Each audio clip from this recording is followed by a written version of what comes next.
My name is Matthias Muller. I have a degree in mechanical engineering and am responsible for the development of bars and chains at STIHL. von Schienen und Ketten.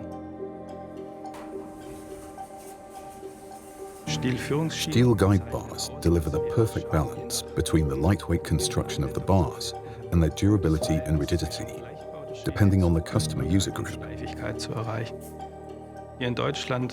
We produce many different types here in Germany. Bar production takes place only a few meters away from the development team.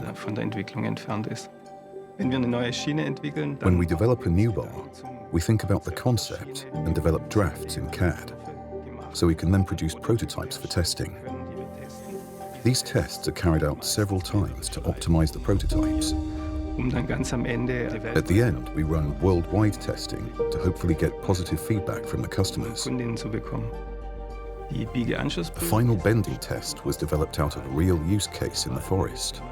When correcting the cutting direction and the tip of the bar is in the timber, the bar can bend under pressure. In this case, the bar is allowed to deform itself under high force, but then bounces back to its original straight position. The kickback test stand enables us to assess the strength of the kickback for the overall system of chainsaw, bar and chain. This helps us to produce a cutting attachment and chainsaw combination that gives maximum protection for our customer.